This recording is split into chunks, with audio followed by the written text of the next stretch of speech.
கருப்பன் பேசுறேன். என் மக்கா, என் பிள்ளையே, இங்கு யாரும் தனித்து விடப்படுவதில்லை. எல்லோருடனும் நான் இருக்கிறேன். ஒவ்வொரு நாளும் என்னை நினைத்து வாழ்வை நடத்துகிறாய். நீ எங்கு சென்றாலும் நான் உன்னோடுதான் வருகிறேன். எனவே எதை பற்றியும் எந்த கவலையுமின்றி இரு. என் நாமத்தை ஜெபித்து கொண்டே வாழ்வை உன்னால் கடக்க முடியும். என் எல்லைக்கு வர முடியாவிட்டாலும் நீ நினைக்கும் போதெல்லாம் நான் வருகிறேன் உனக்காக. கிரக நிலைகள் மாறும்போது உன்னை கவனமாகத்தான் இருக்க சொன்னேன், கவலையோடு இருக்க சொல்லவில்லை. கிரகங்கள் அதன் கடமையை செய்கின்றன.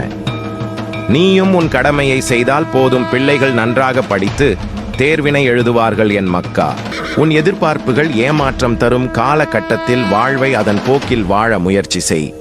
வாழ்க்கை உன்னிடம் ஏதோ ஒன்றை சொல்ல வருவதை புரிந்து கொள்.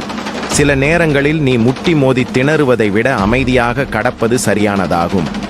அப்பா, நான் வேண்டியது சில நேரம் நடப்பதில்லை.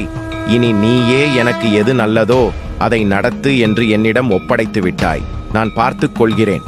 உனக்கு எது நல்லதோ அது உனக்கு நிச்சயமாக தருகிறேன். உன் பயணத்திற்கு தயாராக இரு. உன் பயணம் இந்த முறை வெற்றி பயணமாக நிச்சயம் அமையும். நல்லதே நடக்கும். நேர்மறை எண்ணத்தை எப்போதும் கொண்டிருக்கிறேன். நாமத்தை தினமும் பல முறை உச்சரிக்கும் நீ நன்கு அறிந்து கொள். நான் உன் உள்ளம் முழுவதும் நிறைந்திருப்பவன் என்று உன் மனக்கவலைகள் அனைத்தையும் அழித்து உனக்கு நல் வாழ்க்கையை அமைத்து தருவேன். என் மக்கா, என் பிள்ளையே, கடினமாக உழைப்பது, முயற்சி செய்வது என்று நீ செய்கின்ற எதுவும் அதற்கான பலனை தரும். உன் முயற்சியை கைவிடாதே. உன்னுடைய உழைப்புக்கேற்ற பலன் நிச்சயம் உண்டு. சில நேரங்களில் உன்னால் என்னை வணங்க கூட முடியாத அளவிற்கு வேலை இருக்கும். கவலைப்படாதே. உன் உழைப்பை நீ கவனமுடன் நீ செய்வது கூட என்னை பிரார்த்திப்பது போலத்தான். உன் கடமைகளை நீ சரியாக செய்தாலும் அதற்கான பலனை நான் தருவேன். பலமும் உனக்கு நான் தருவேன்.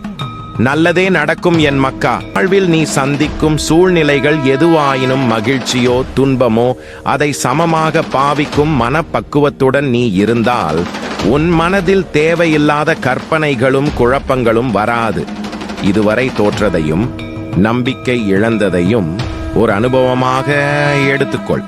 நீ வாழ்வில் முன்னோக்கி செல். அது நிச்சயம் உதவி புரியும். என் மக்கா, நல்லவர்கள் கஷ்டப்படுகிறார்கள், கெட்டவர்கள் சந்தோஷமாக இருக்கிறார்கள் என்று வருந்தாதே.